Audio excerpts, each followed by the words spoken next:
What's up, everybody? It is Jeffrey L. Boney, your host for Trending Tuesdays. Thank you so much for joining us on another outstanding Trending Tuesdays conversation. We're broadcasting live here from the K. Davis Showroom Plus, and we have our live studio audience in the building. Make some noise, everybody in the building. All right, we're going to have, as always, some outstanding conversation. I want to encourage everybody, take this opportunity to let everybody know that voting time is around the corner.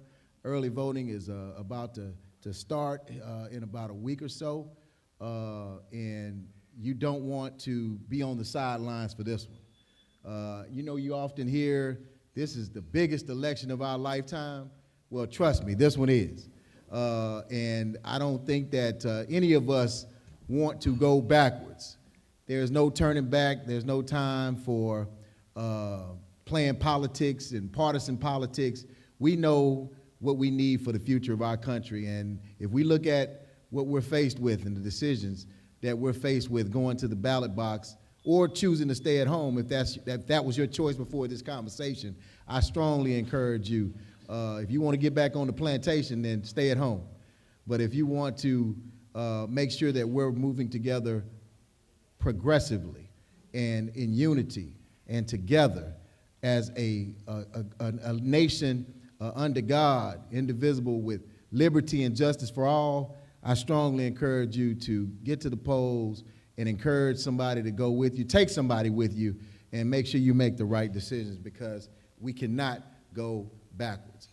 Joining me today to have a real robust conversation about something that, matter of fact, today, we just got some breaking news a few hours ago that a long-awaited trial that had been going on for about a month now, and of course that had been anticipated since this incident happened in January of 2019 involving former disgraced HPD officer Gerald Goins, who, former officer of the Houston Police Department, was found guilty of 2 counts of felony murder in the deaths of 59-year-old Dennis Tuttle and 58-year-old Regina Nicholas, and as well as their dog, who was also murdered because of a botched raid with a no-knock warrant that was fraudulently obtained by Gerald Goins. And we'll get into a lot more about who Gerald Goins is and some of the other things that are associated with him. But he was found guilty, and also he was sentenced today to 60 years per person.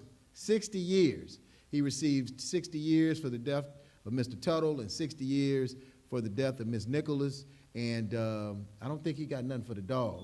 But 60 years, he's going to have to serve those concurrent sentences, or at least in his service. And he'll be eligible for parole, I want to say, in about 30 years.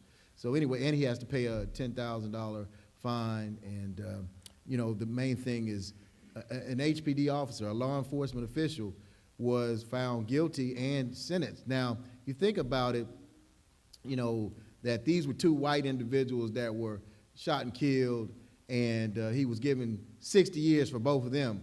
And we've seen far, far more situations involving far less, with individuals, especially African Americans and minority individuals who have been unarmed and who have been shot and killed, and their officers got either a slap on the wrist or no punishment at all. As a matter of fact, some of them even kept their jobs for criminal activities and some of the things that they're doing. But here to talk about the Gerald Goins case, as well as some of the things that these 2 individuals have been talking about for many, many, many, many years, and have been on the front lines of seeking justice and also reform in the law enforcement criminal justice arena.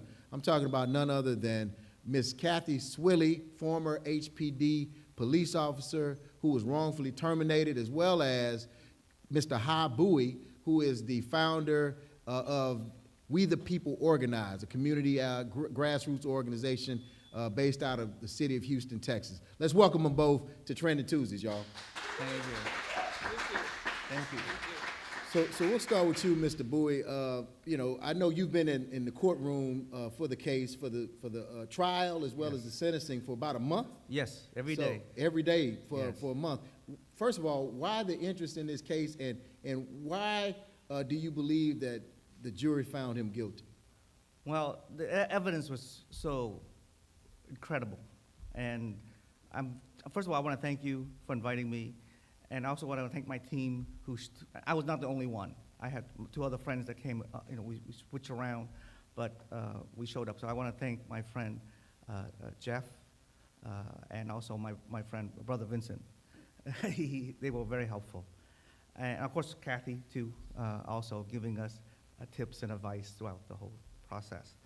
And so anyway, to answer your question, can I give the background of the case? Sure. So maybe a lot of Houstonians don't know about the case. And of course, the reason why I went every day was because to document, to witness, to make sure that both sides were doing their job. If I see something fishy, I would make a big stink out of it. That's my role. And I understand that Houstonians are busy with their lives, and now we finally have an opportunity to tell the whole story from A to Z. I'm so very happy.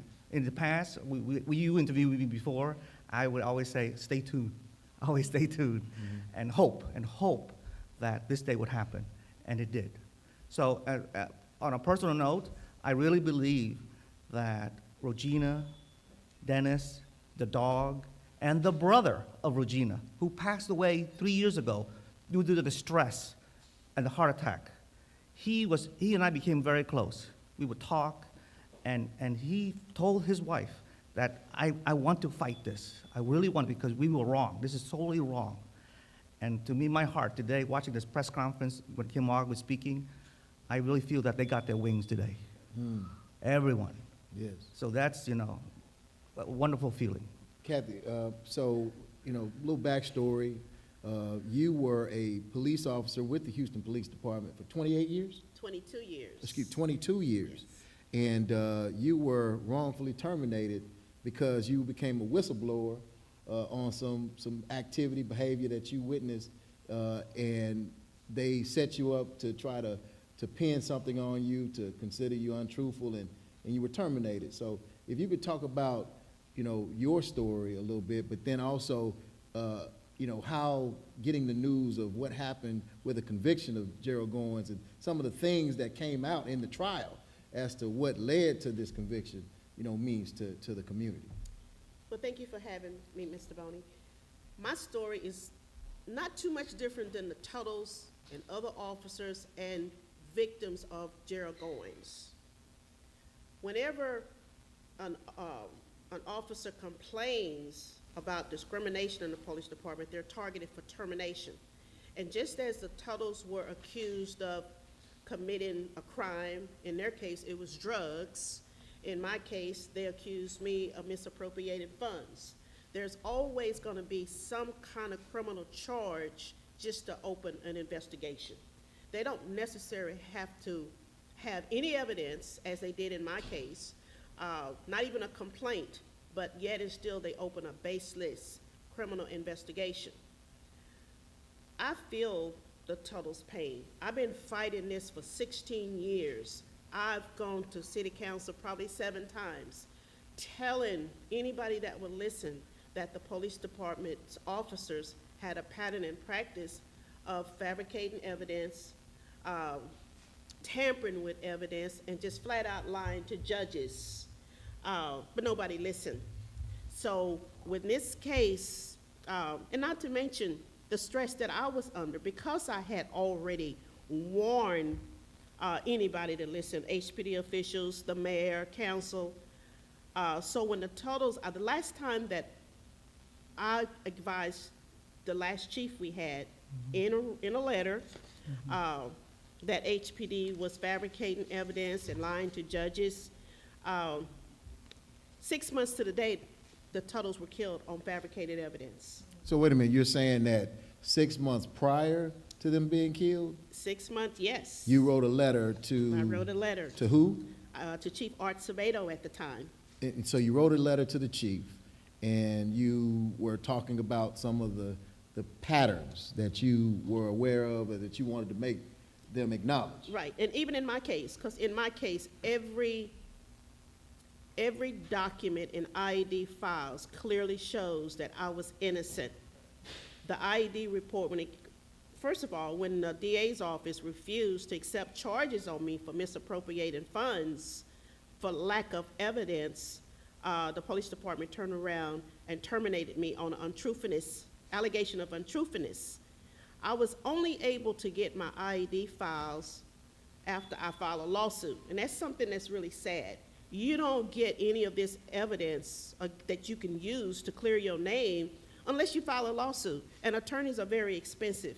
You probably can't find an attorney in this city for under $200 an hour. But I was able to get my IED files, and in those IED files, the files clearly shows, it actually states, the untruthfulness allegation against Officer Swilly has been not sustained. But you were terminated anyway. I was terminated anyway. So let's go backwards a little bit. So you're saying that you were accused of misappropriating funds, but what led to this? I mean, it just came out of nowhere? I mean, That's a pattern. I'm saying, but what made them say that you were misappropriating funds? Because you were getting awards. Didn't you receive like a Bravo award or something from the Yes, mayor? two So you different were mayors. you were a decorated officer. You were Yes. highly decorated officer. Yes. You know, you were acknowledged by the mayor as being a top officer, a stellar officer, a community officer, but yet you had no issues or incidents prior to that. But what led to this coming out of nowhere? Well, this is what happens when an officer complains, especially complain about discrimination and sexual harassment. So is that what you did? Yes. So tell me about that. Tell us about.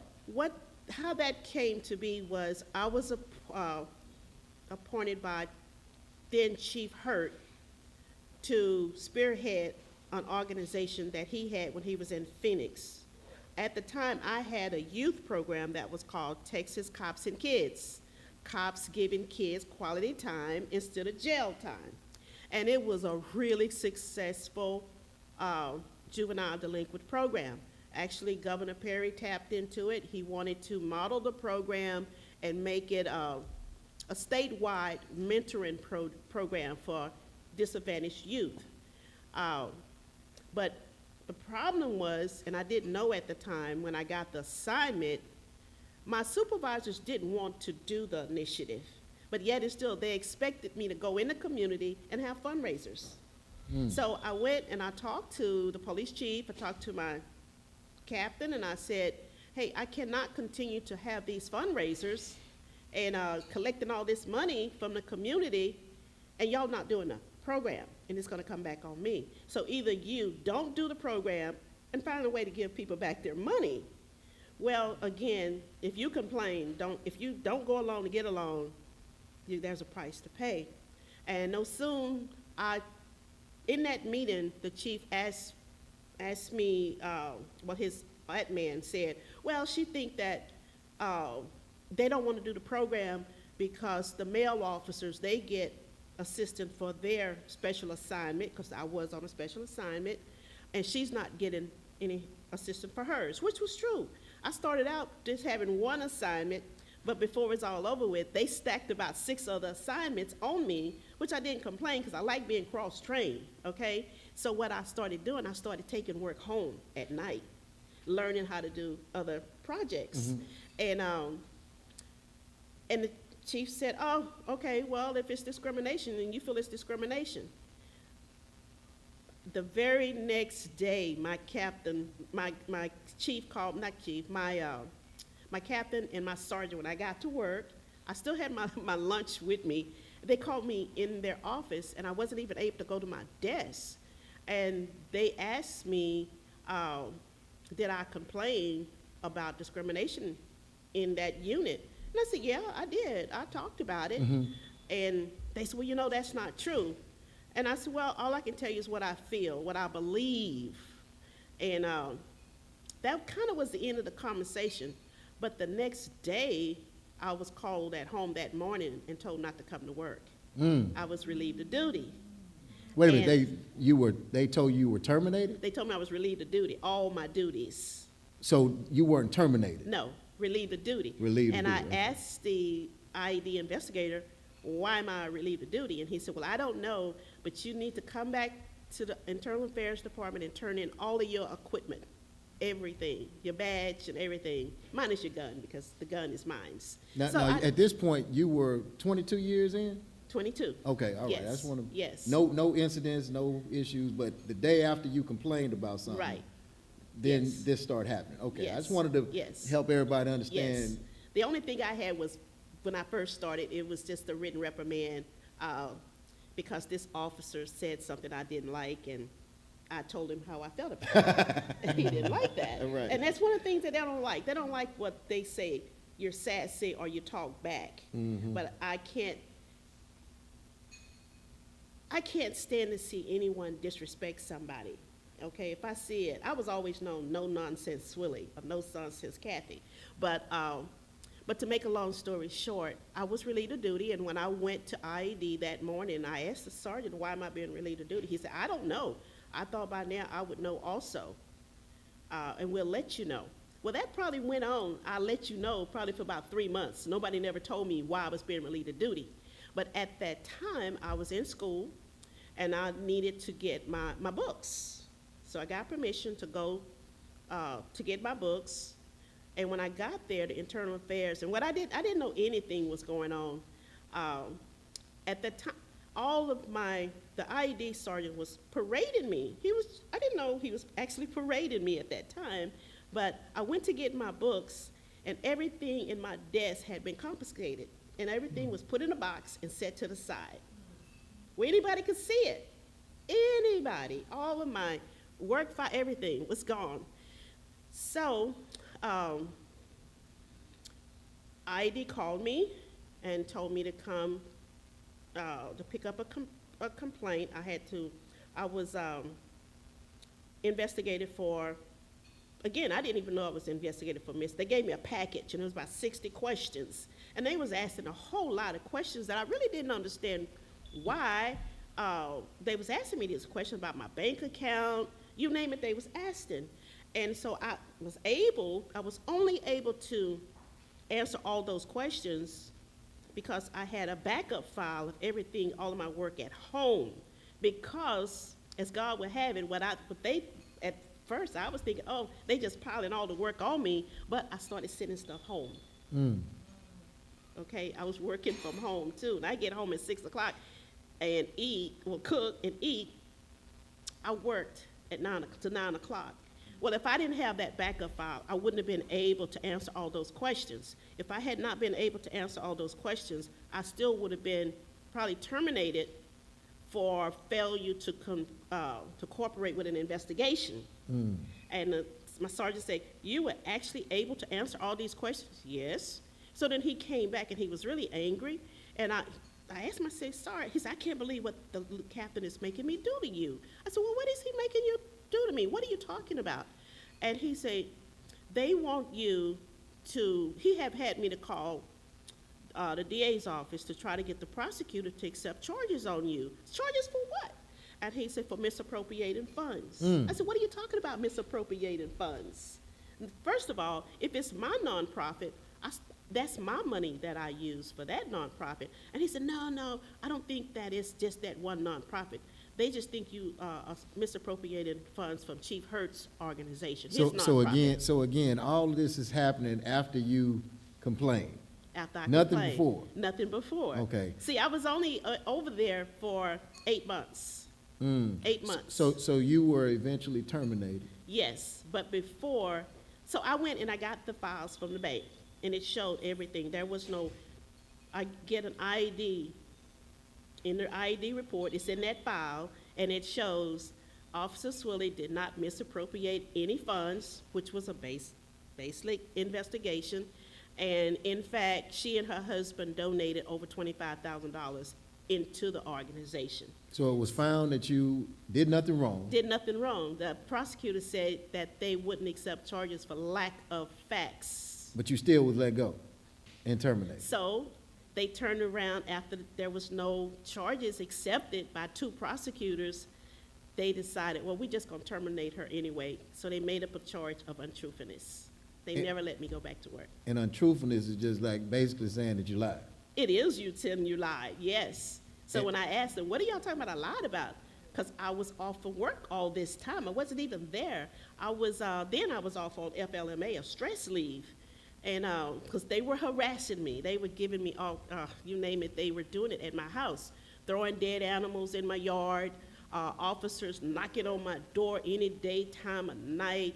You name it, they were doing it. And at this time, I was taking care of my husband who had terminal cancer, and they just was harassing me. I had to unscrew the light bulb in the Fuller area of my home because I was afraid if somebody kicked the door in, they would see. But if there was no light there, they couldn't see, okay? And I sit in my den with my gun every night to protect my husband and I, every night. And the question is, who you gonna call when it's the police that's the bullies? Okay? My Lord. Who you gonna call? Wow. Okay? So, but everything in that IED files totally clears me. When I had my hearing, my termination hearing, the city officials was forced to admit that I was wrongfully terminated. When they admitted that I was wrongfully terminated, that meant that the termination letter was fabricated. That meant that the dishonorable discharge I got was fabricated. All that was just completely fabricated. And I've gone to you name it, I've been to the city hall. It's there, the evidence is there, but nobody's listened.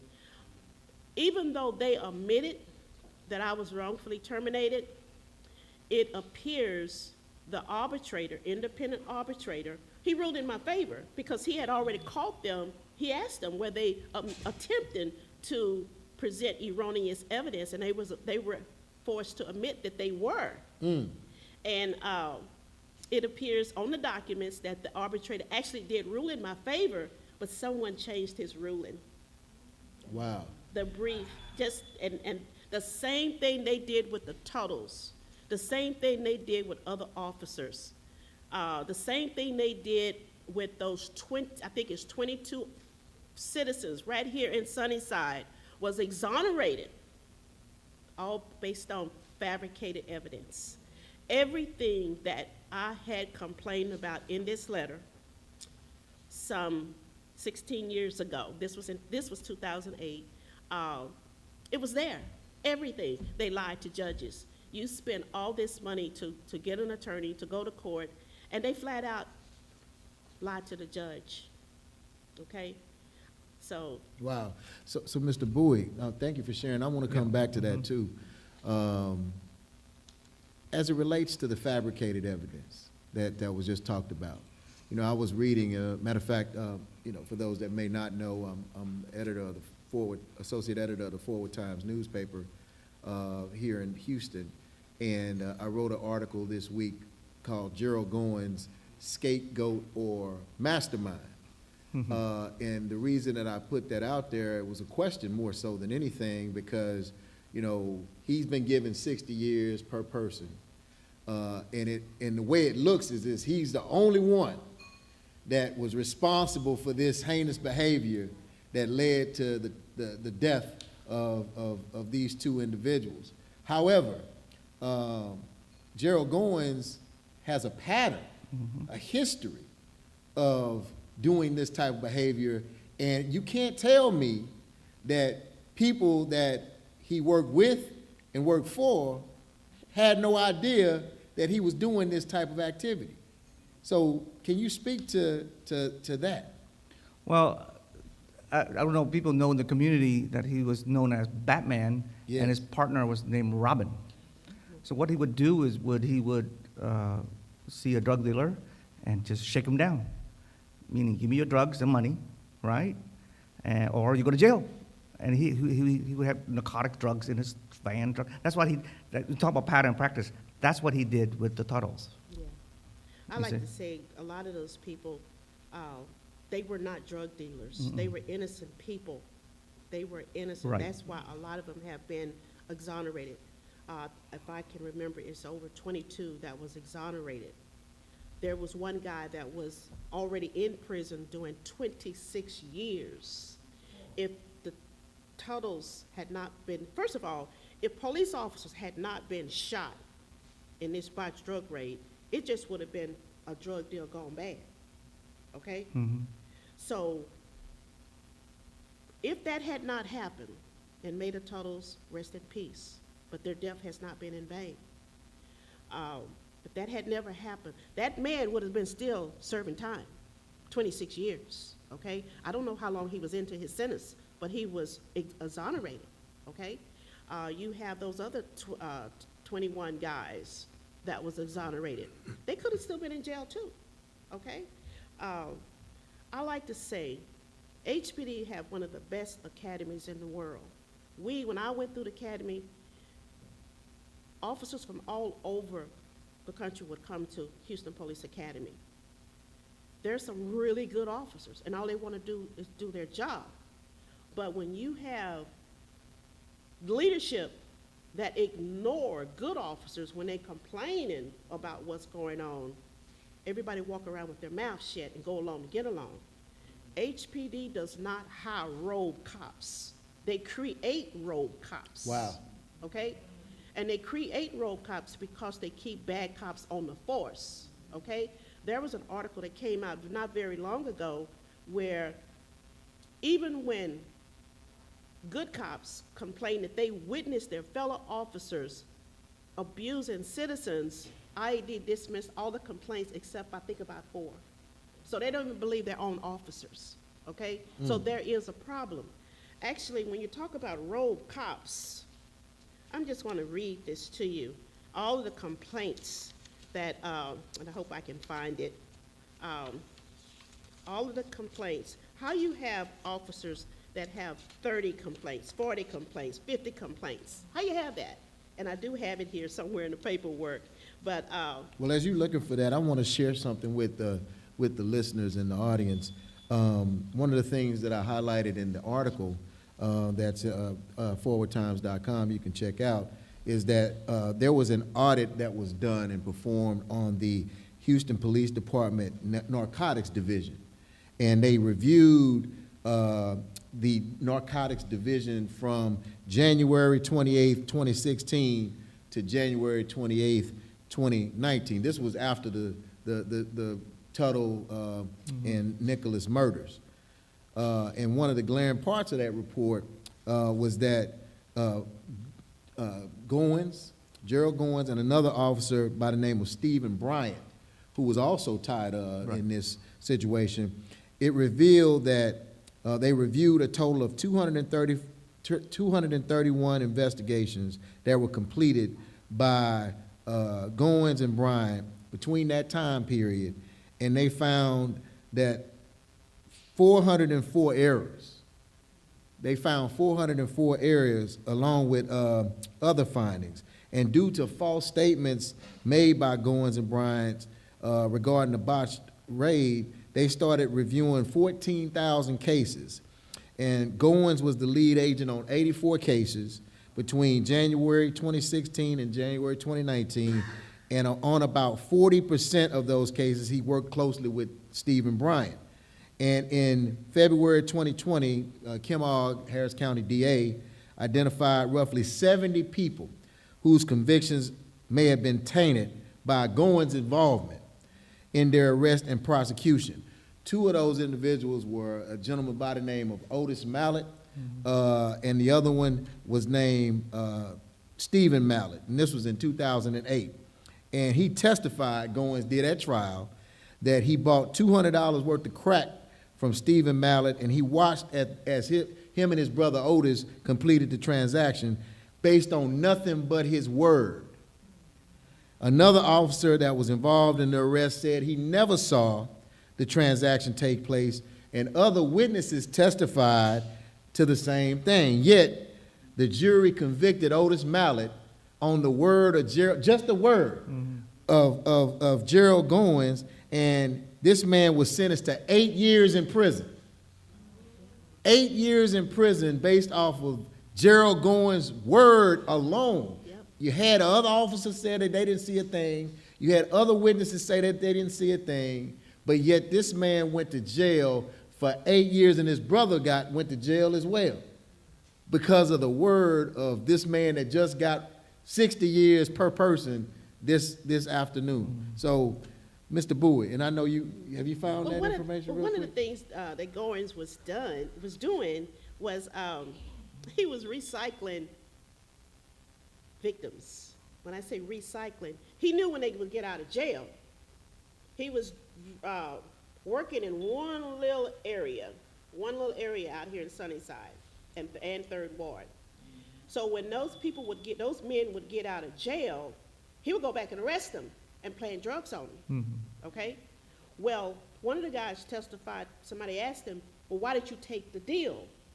And he said, I had no choice but to take the deal. I had just got out of jail because that officer had lied on me before, and the jury believed him. So if I had not took a deal, do you really believe a jury wasn't going to give me more time this time? So that's how so many people were constantly going back in the system because he was like a predator just waiting for them to come home. Yeah. Okay? And see, what people don't understand is the narcotic division, not just in HPD, in majority of police departments, they get their money from federal funding. The more people you arrest on drugs, that you're out here, you're cleaning up the community, then that justifies you getting more grant money. And what they was using that federal funding money for, what? Overtime. Okay?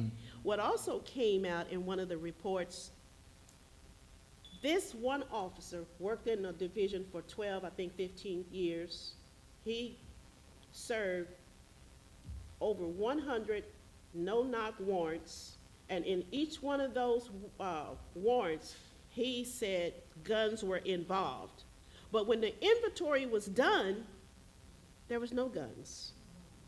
So he had been lying for a long time to get the warrants, okay? So the question is, now everybody know this is Texas. There's nobody not gonna have a gun in their house. I believe the guns was there, but the guns disappeared. Yeah. Okay. Mr. Bowie, so, and I know you probably found that, but Right. I'm gonna come back to Yeah, that. that's fine. So you have We the People organized. Yes. And you follow cases in community issues like this. So first of all, why did you start this organization, and what do you make of this systemic pattern Right. that we're seeing? Well, I started this organization because this case was so egregious, and I felt in my heart that we could make history, and we did today. This is the first time an HPD officer has been sentenced, for murder. The first? The first in Harris County. Now, this is according to Kim Hogg today in her press conference. Wow. Yeah. It's incredible. And so, it's, like earlier in your introduction, it's very difficult to get a police officer.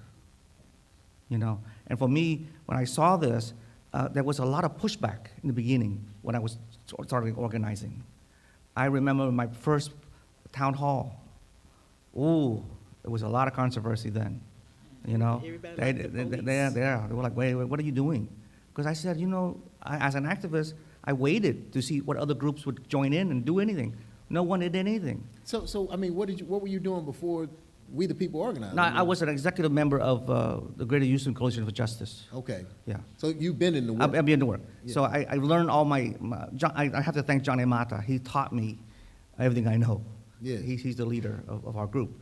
And so learn how to get the press, learn how to organize town halls, learn how to write press releases, So it's very important. And messaging. I had a sign that said 14 shots and a cover-up. Right? It was very powerful. 40. Well, guess what? In the courts, in the trial, I found that I was wrong. I was off by 26 shots. It's 40 shots at a cover-up. Wow. Okay? So, and it's amazing. So, again, Jeffrey, we're hoping that in the civil trial, we'll get to see more evidence and to review as we peel the onion more, we will see the cover-up. Now, one of the things shocking things that came out during the trial that I thought was very shocking was the testimony about the body camera. You're right.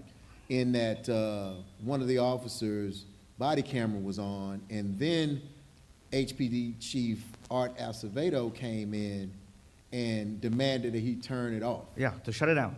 And then when questioned about it, he revealed that he was doing so based off of policy.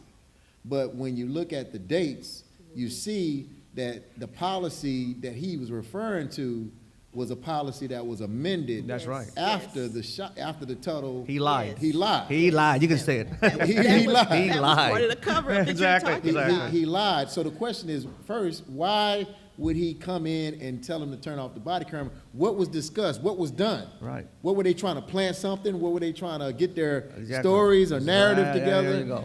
And so, you know, it's just baffling to me, but that was real glaring to me that came out. What, I mean, you were Mm-hmm. Well, there. no, so- yeah. So like today at the press conference, Mario Diaz from Channel 2 asked that same question, and I must admit the lawyers answered correctly. He said, "Well, we are not focused about that because the Tuttles were killed already. By the time the chief got there, they were, you know, that's not relevant to the case. So that's." I understand. That's logical because you can distract the jury and go down this rabbit hole. No, but that's our job as activists. We ask you, and you too, Jeff. You were very wise to figure that out. Yes. Why did the chief say turn off the camera? If you are about transparency and all accountability, why turn off the camera? Yeah, yeah. You see, so they lie. These Yeah. guys lie like left and right. Yeah, but I want to talk about the lying and the cover-ups Oh. and kind of go a little deeper because this is not a Gerald Goins issue. No, This is a law enforcement blue code of silence issue that has been talked about many, many, many times for many, many, many years, but we still continue to see some of the same patterns. Will this bring about change in HPD and other places? We'll know, but we're going to take a break. No break? Okay, I can't see that far. George Floyd. Oh, okay, yes, and so, I wanted to thank you so much, a moment to remind everyone that we're on the heels of George Floyd's birthday, and, of course, we know what happened to George Floyd. As a matter of fact, George Floyd, George Perry Floyd Jr., who was murdered on camera in Minneapolis, Minnesota, was a victim as well Yes. of Gerald Goins. Yes. As a matter of fact, he arrested him. He was, given some sentence because of Gerald Goins' testimony, and as a result, it went to the state for. As a matter of fact, they made a recommendation to posthumously Right. remove his sentence, and then they backed off of it for whatever reason. I don't know, but he, ironically, you think about the tragedy of George Floyd at the hands of law enforcement, and you think about how he was impacted by this criminal in HPD many, many, many years prior. So, thoughts on that? Well, again, Gerald Goins was very smart. He did not target River Oaks, Westview, all the affluent neighborhoods. Okay? No. No, that's right. He went after the low income, our neighborhood here and the east side, that's where the Tuttles were. Because he knew that chances are these people don't have lawyers. They don't Yeah. have, And so it just caught up with him. I think God finally said, okay, enough is enough. What you did all these years is so egregious, so bad, that we are, show the evidence to the jury like this. And, that's why no jury should, once you see everything, I had sleepless nights listening to the sounds of those gunshots. It was so devastating. And normally in court, Jeffrey, they turn the audio even clearer. So you can actually hear all those bam, bam, bam over and over. It's like incredible. Wow. And then of course the forensic body, the images, Dennis was shot from the head, like execution, from the back of the head to the mouth, all busted up. Jesus. His shooting hand was wrapped. It was wrapped. And how could you shoot? There's so many things that will come out, I'm hoping, later. They're saying that he shot 4 shots, and every bullet hit an officer. Boy, he's a good shot. Yeah. Boy, I tell you. And it was a Magnum 357. And one of the bullets skipped. That's a detail a lot of people don't know. You know, in the guns, you have, you should go in order. Yeah. 4 shots go in, 1, 2, 3. Somehow, it skipped one and went to the door. What is that? Yeah, What is that, magic? What is that? yeah. Okay, so all these things that, people, At the end of the day, are we taking a break? Okay, all right, but before we do, at the end of the day, it's about, because we definitely need law enforcement. No question. I mean, if there's a issue, a problem, a challenge in our home, our communities, you want to call the police to come and address the situation. However, as the question was posed earlier, who are you going to call when the police are the bullies, when they're not the ones that are for you? And you think about incidents like Breonna Taylor, where and others that called the police and were murdered because I think there was a recent situation where a lady was murdered on camera, and she had it was a scalding water or some boiling Right. water, and she said, "I rebuke you in the name of Jesus," and he executed her, saying that like she was saying something demonic or something, like she was going to attack him. So all of these things that we see, and I don't want us to become desensitized, and I don't want this to become the norm, as this is behavior that is acceptable, and we just need to just deal with it. No, we need to address it, and it has to start from within the law enforcement agencies all across the United States, not just here in Houston. But we're going to take a quick break, and we're going to come back. Great discussion. Give it up, audience, for our guests. We're going to come back with the second part of Trending Tuesdays. We'll take it and give it over to Ms. Danette Davis. Yeah.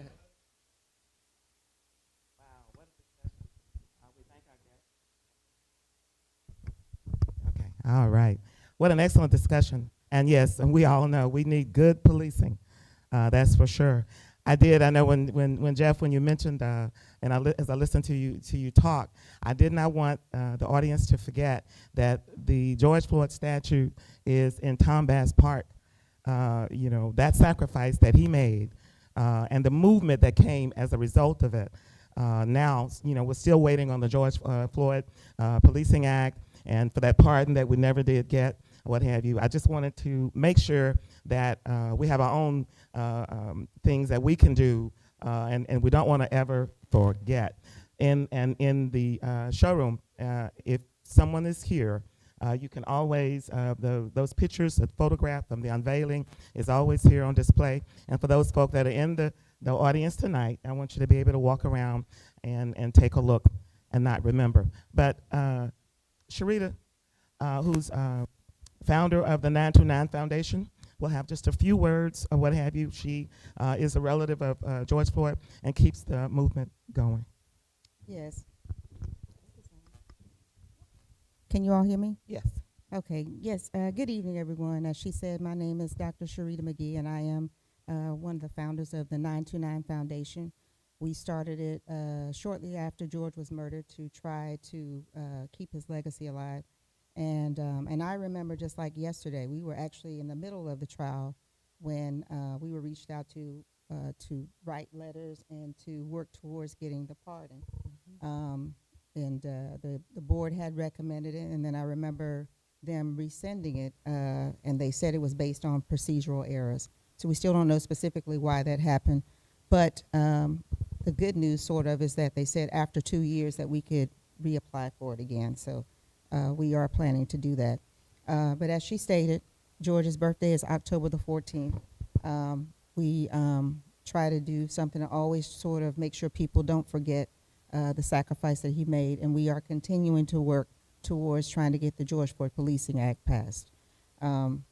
Traveling around the country and being involved with other organizations as well.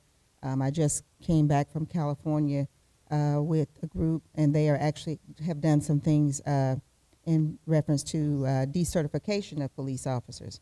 They actually have a board there where officers, after they've been fired, then they also work towards actually getting them decertified so they can't be police officers anywhere else.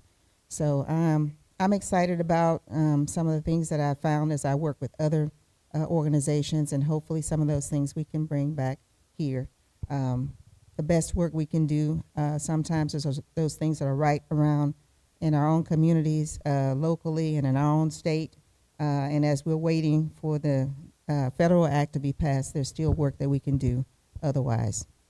Wow, thank you so much. And now, before we go back on another break, I'm gonna ask, you guys wanna hit it? Chef Eddie, would you please come to the stage? Can someone get Edwin? Today is October 8th, and it's also Chef Eddie's birthday. Yay! So all of this wonderful food that's over here and that we've seen over the past few weeks, and come on down. We want to give you your shouts. Look at him. Okay. All right. Yeah, there he is. He's cooking now. Right. So, all right. Okay. This is Chef Eddie, who's this organic chef that's cooking all these wonderful things for you. Chef, I think now, you guys can look at the screen. One of the things Avery said was, I got a bunch of pictures or whatever and stuff like that. So if you want to look at some of the delectables that he's done for years, Dorita, at our holiday parties and all of our events, he's been doing this thing for a very long time. Edwin's been in this business since, before 2015, doing his famous Chef Eddie's squash breads. And now he's got this cookie out of these various kinds of grains that we're all excited about.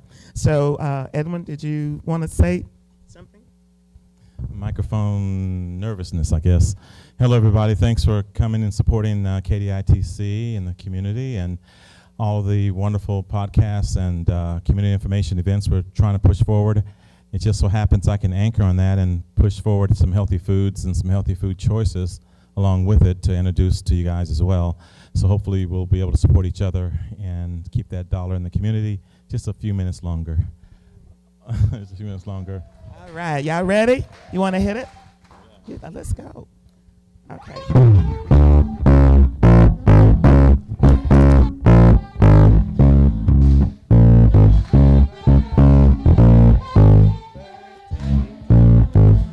I feel welcome to join in.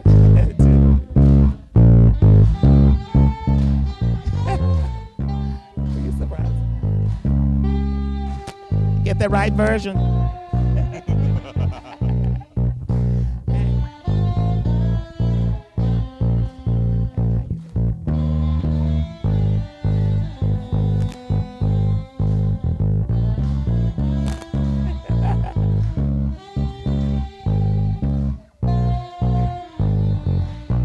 Oh, right on time.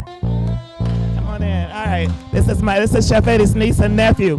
Come on, y'all right on time. Come on in. Thank you. Hey to you. All right. Thank you. Oh, really? Oh, we have a special presentation. Oh, really? Oh, my.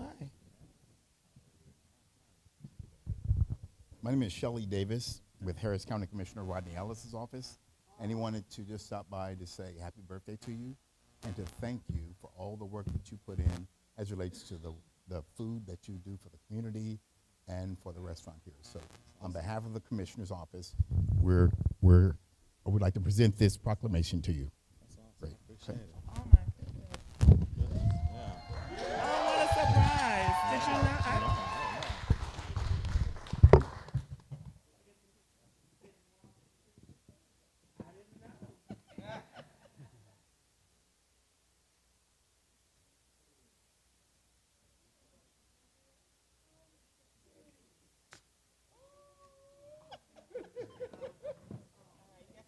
So unfortunately, he is still in Commissioner's Court, and so he's not able to be here tonight, but he wanted to make sure that I stopped by to show support for all the work that you do throughout the community. So thank you. Oh, yeah. It's a pleasure to meet you. Pleasure. Just getting started. Oh, isn't that wonderful? Now, the commissioner was here Sunday at a fundraiser. He is very active. You know, he's from Sunnyside. And those folks, I mean, these Sunnyside folks, I'm out. they support their own and they understand what we're trying to do here. And so we're really, really grateful. That was a surprise. I didn't arrange that, I promise. Oh, okay. So he did it on his own. But, and the two guys that came up and just kind of bebop there or whatever, they're kind of two of our favorite musicians. And so we just kind of threw them together. They're going to play later.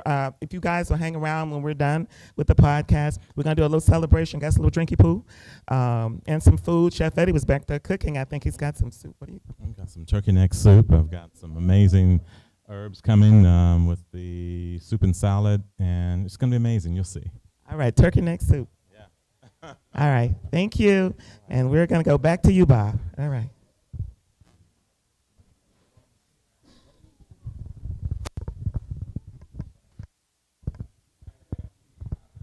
Testing. Say that back. You good? I got to get back.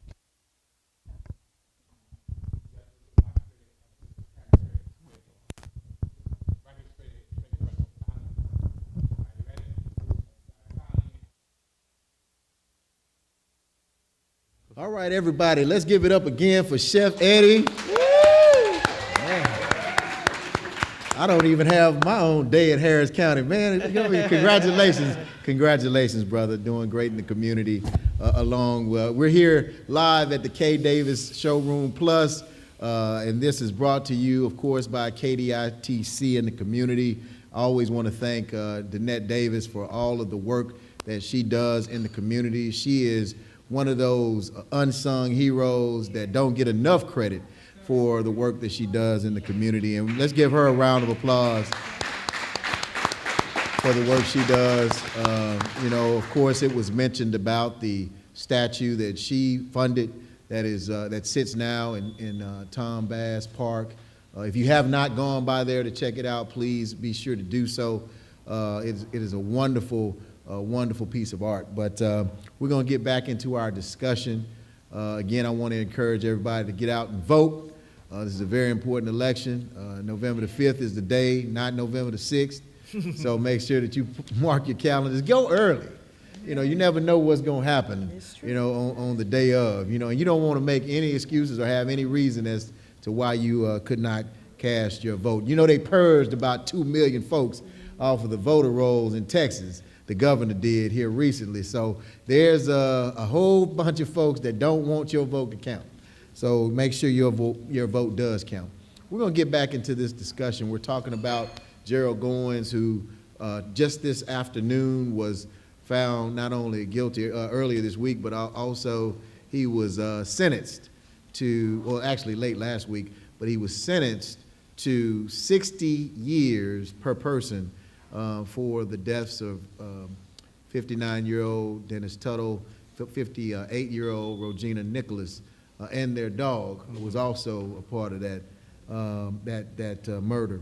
And there was countless officers that were also injured and shot as a result of this botched raid that was done fraudulently, wrongfully, shouldn't have happened in the first place based off of a no-knock warrant that was issued based off of his word, in essence. And we were talking about some of the incidents that have happened. And I wanted to share one more before I go back to our guest. We're joined by Ha Bowie, who is the founder of We the People Organize and former HPD officer, 22-year decorated police officer, Kathy Swilly, who was wrongfully terminated based off of fraudulent information as well. One of the other defendants that after the Tuttle's situation, it was found that Gerald Goins was the liar that he is, or that most people knew about, but nobody addressed, was that this gentleman, Frederick Jeffrey, he was convicted of possession of a controlled substance in 2018, and he was sentenced to 25 years in prison because Goins testified in court that a confidential informant bought drugs at a house on Nettleton Street, and that Mr. Frederick was outside of that house, and he arrested Mr. Frederick with 4.7 grams of methamphetamines and a cell phone that was on him. This is what, of course, Goins testified in court. Mr. Frederick denied it. He vehemently denied it. He said, no, that was not me. I was framed. This is a lie.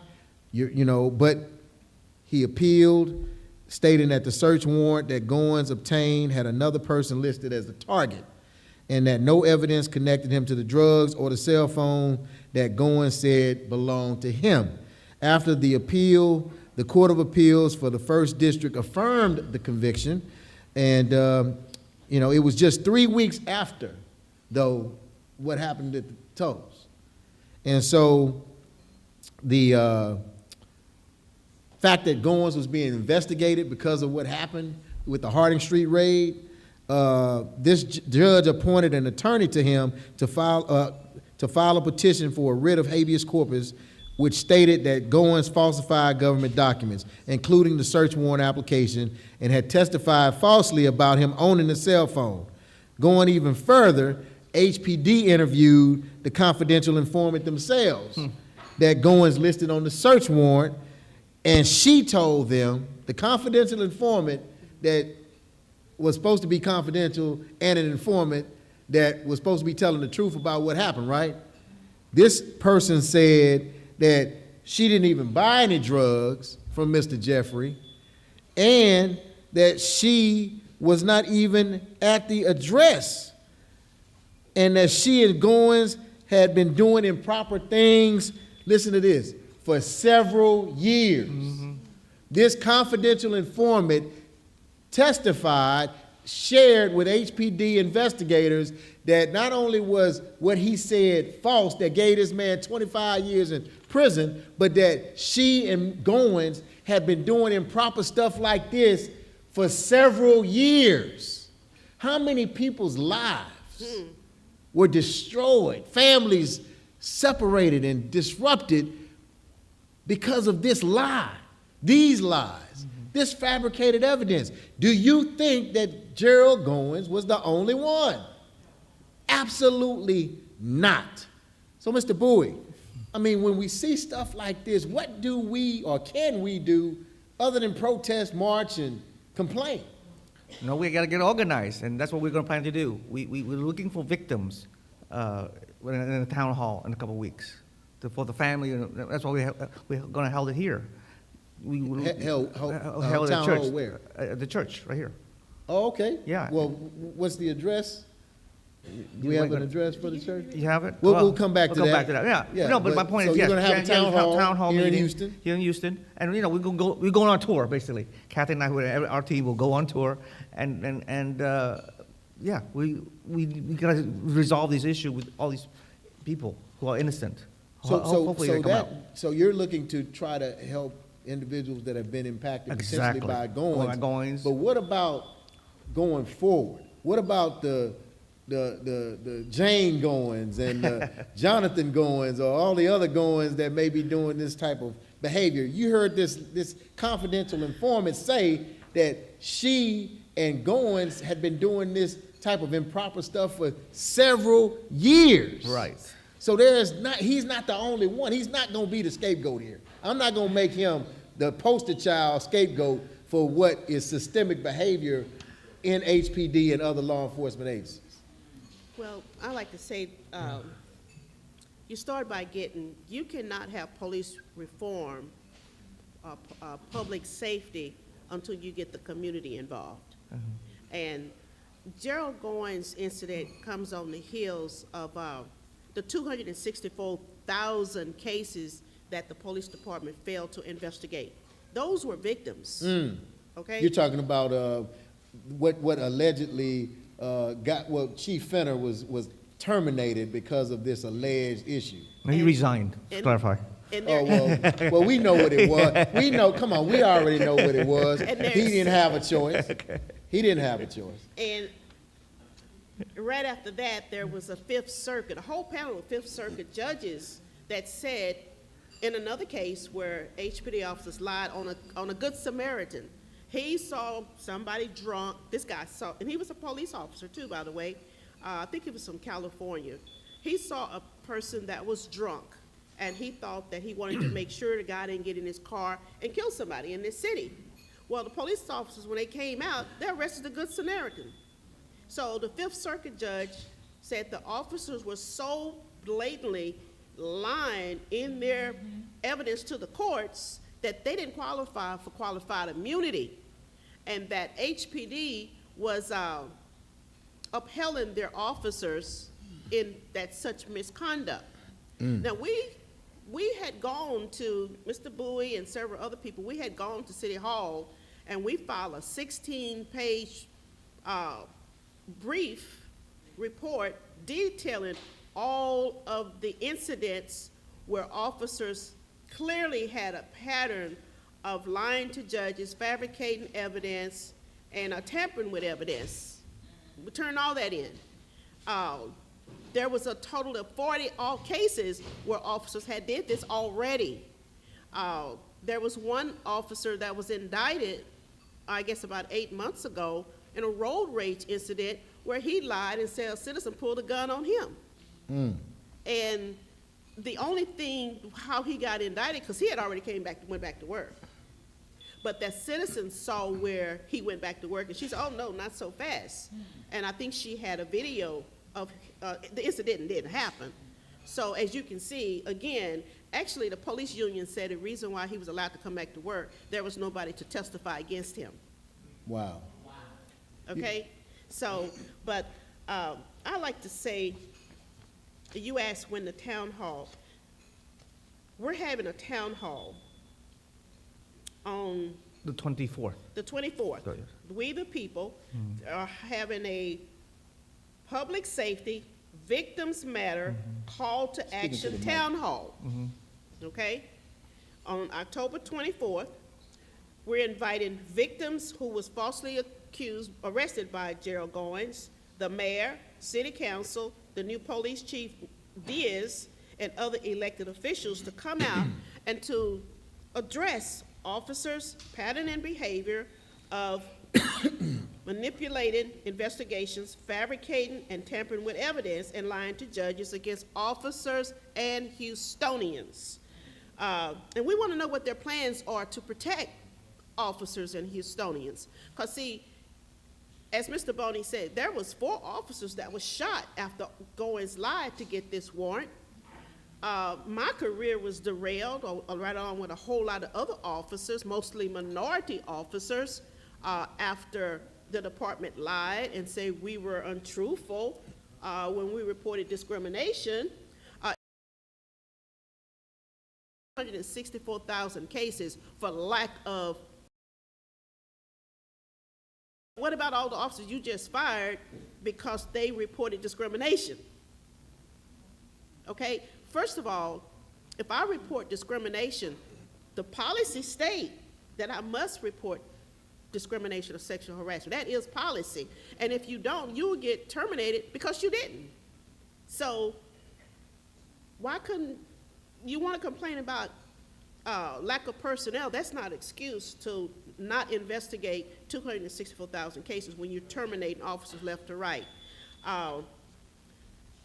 Mr. Boney asked me a few minutes ago when I said HPD does not hire rogue cops, but they keep back officers on the force.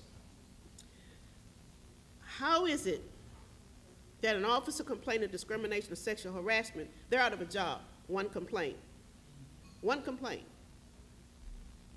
We had an officer, he had 27 years on.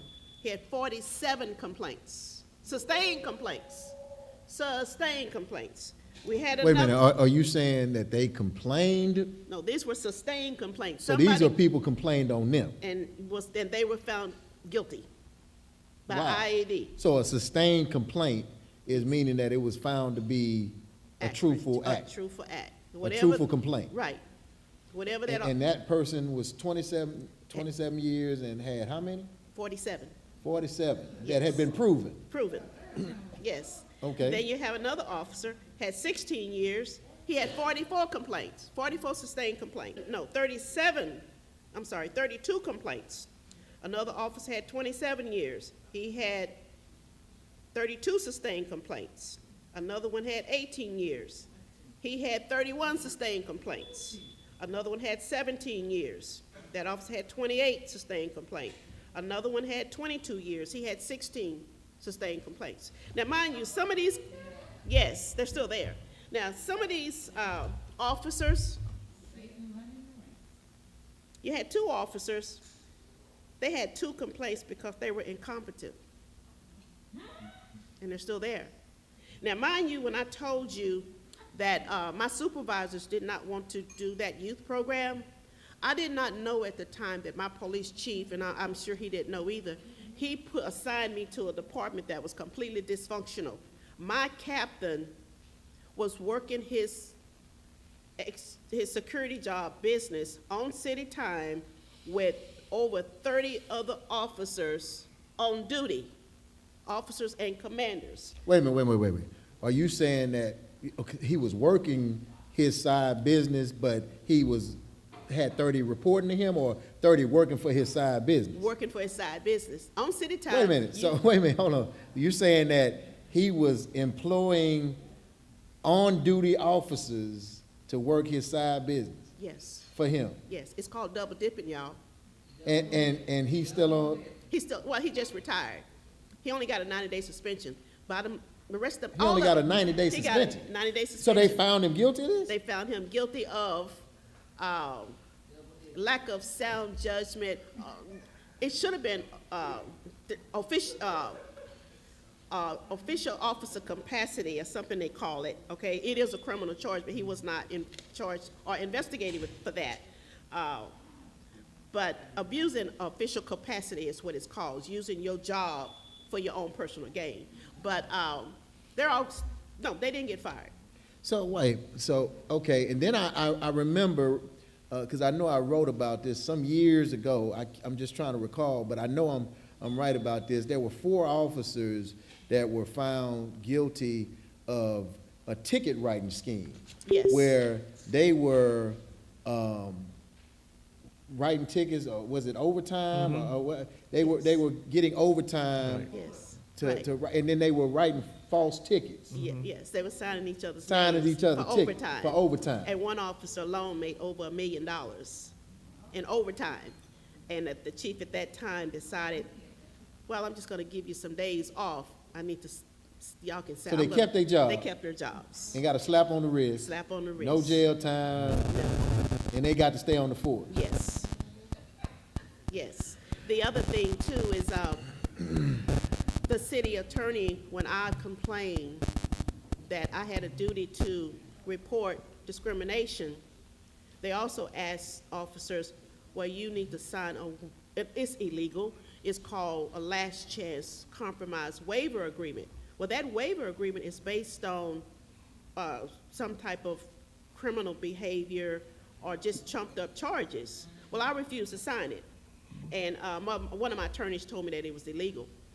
So the city attorney said in one of the motions that officers are asked to sign those waiver agreements because they are a liability to the city. A liability. Now, if you can explain to me how an officer who's reporting discrimination, which is department policy, is a liability to the city, despite at the time she said that there was 296 officers, according to HPD's own policies, that had committed criminal acts. 296. Wow. And when it came out in the newspaper, one of the assistant police chiefs said he didn't know there was that many officers had criminal complaints. How could you not know? We're about to get up out of here. Could I tell a quick story about the overtime? Sure, but let me Sure. just say this one thing, but I definitely want to give you all final Yeah. words in conversation. There was a case that had gone on for about 8 years, and I know you all are familiar with this. It was a Hispanic officer by the name of Chris Zamora. And Chris Zamora had, just like, similar to you, Yes. I mean, identical almost, he complained, and he was found the same way. He was written up and found to be untruthful, and they terminated him, right? No, they suspended. They suspended him, excuse me, thank you. They suspended him, and he, fought it, and it ended up going to the Supreme Court, actually. And he was defended by now Harris County District Attorney Kim Ogg. Then she was an attorney. Because the family just couldn't afford to fight it anymore. They was about to wash their hands of it and just say, forget it. But she took on the case, and this is what I wanted to read to you all. After the United States Supreme Court found that HPD committed both discrimination and retaliation against its own officers. This is what the attorney, civil rights attorney, Randall Callanan, who participated in the case said, quote, "The court determined that there was a code of silence at the city of Houston in their police department for retaliating against officers, for reporting any kind of wrongdoing whatsoever," unquote. So talk about the overtime case and on that. Yeah, situation. because this is what I learned at the trial. Okay, Gerald Goins, he operates Narcotics Unit 15. Their hours are, they work the morning shift hours, so it's from 10 to 5. That's their hours, their whole team. Guess what time the raid is? 5:30.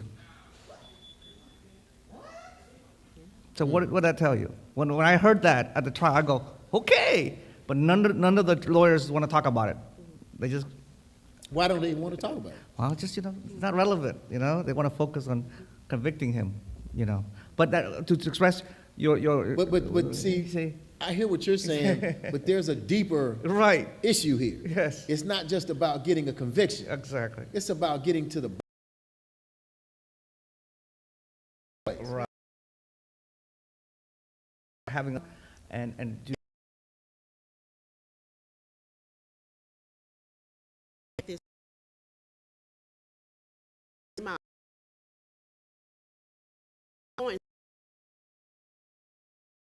Place, because at the time, I think it was 2014, 14.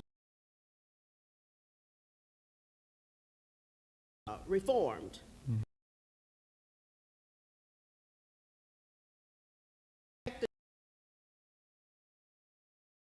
Of another police officer. Okay, so prior to that, before grand jury reform in Texas, there was 264 officers, no bill, consecutively. Now, even Ray Charles can see something was wrong with that, okay? How could you have that many officers, no bill, consecutively? So if it had not been for Johnny Mata, with the Greater Coalition for Justice, working for 32 years to get grand jury reform, he was only asking for grand jury reform in Harris County, but he was able to get grand jury. We were told that case with HPD officers stacking the grand jury, the jury foreman was the guy's friend, okay? That case was so egregious, the grand jury was formed for the whole state of Texas. Now, I like to think Mr. Bowie, if Mr. Bowie had never started his organization, we wouldn't have no-knock warrants protocol change nationally, okay? Once the Tuttle's case, Mr. Bowie met with the chief at that time, Art Acevedo, and it was agreed that they would change protocol on how no-knock warrants would be served, period, all over. At that time, Chief Art Acevedo was the police chief of the Chiefs Association. So I like to thank Mr. Bowie. If anybody tell you one person can't make a difference, don't believe him, because this man and Johnny Mata made a difference in Houston, Texas, okay? And No, thank you. and in his case, nationally. The other thing I want to, and his supervisors allowed this to happen, and I have to say the judge in this case too, that let him do this, they didn't even have Mr. Tuttle's height and weight on the warrant. It just said white male. They didn't even have the man's, that's it. How could a judge sign off on a warrant and there's no definition or description of what the person looked like, other than white male? So I'll give you all, this has been have y'all enjoyed the discussion? I know everybody in the audience, and then, you know, I hope everyone that's viewing as well, if you could find, again, when and where you're having the town hall meeting. Mr. Bowie, I'll ask you to just share a few words for the community, and not only just coming out to the town hall, if you have those, what can the community do, or what should they do to get engaged in this issue to try to bring about more reforms and more changes? The key is the people. That's why we named the group We the People Organize. I'll tell you another quick story. Sarah Sanchez was a neighbor to Regina Nicholas. I went, when this just happened, back to 2019, when I went door to door to get to investigate what happened, I met Sarah Sanchez. And from the very beginning, she says, the Tuttles are not drug dealers. Please help clear their names. And I said, sure, but Sarah, I need your help. I need you to come join our group. And she had to talk to her family. They had a lot of pushback. The daughters and the kids said, no, Mom, don't do it. Police will harass us. But I want to thank her. I called her this afternoon, thanking her for not listening to her kids, because she testified in the court. And her testimony was powerful. She said, what drug dealers you know would go to my wedding?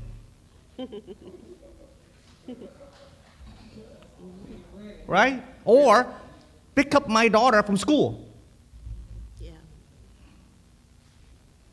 Yeah. You see? Yeah. I mean, so today we cleared their names.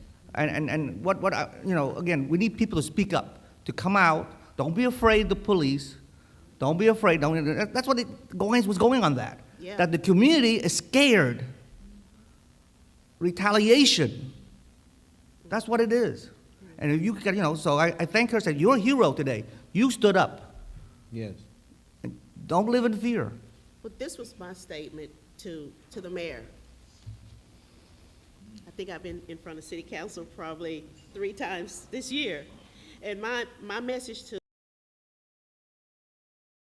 Houston police officers' pattern and practice of manipulating investigations, fabricating with evidence, and lying to judges is a threat to public safety.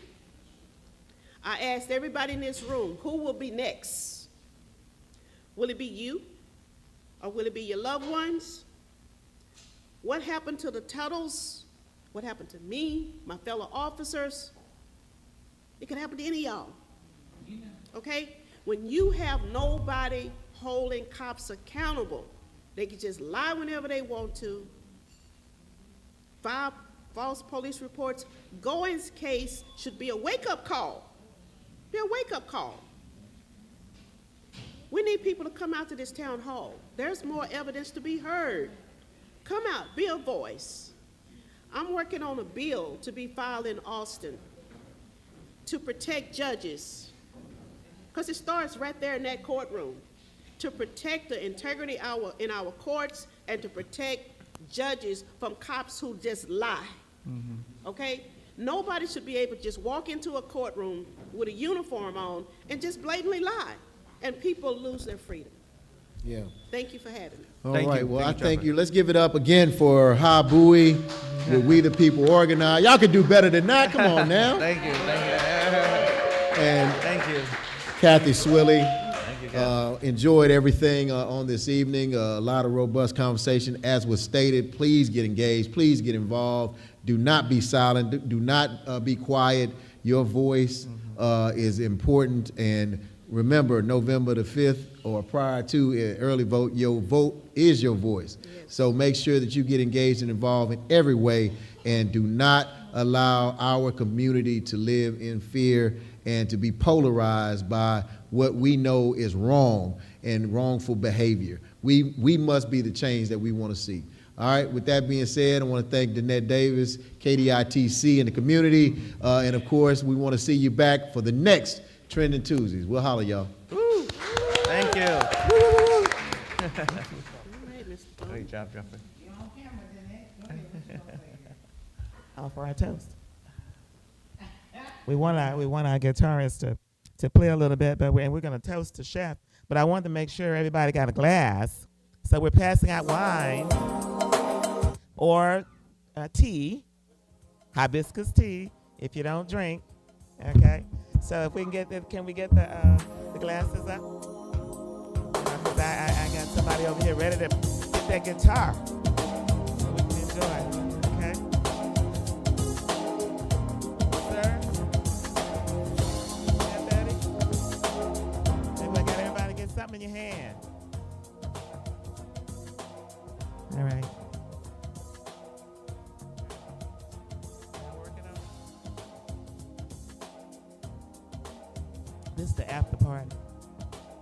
This is podcast stuff. Y'all ready? Raise your glasses high. A toast. A toast. A toast to a man that just won't quit. He just keeps on coming with the same old story. Blood type diet, you know, organic food, straight out of California with all that stuff. But we caught up. It caught up to us in Texas. You know what I'm saying? And there was a time when we used to think he was crazy, but he's right. From separating your garbage to putting filters on your water. We appreciate your husband. I love you. I appreciate you. And hey guys, it's been 30 years. November 4th, 30 years we've been married. So this is the year. Praise God. And we thank you. Right? Thank you guys for supporting. Right? Okay. And we're going to turn on the music. You ready? All right. Thank you guys for being here tonight. And many more.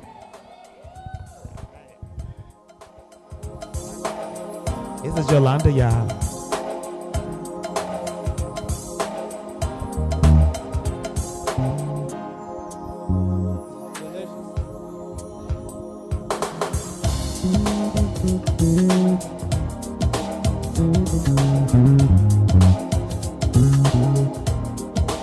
Delicious.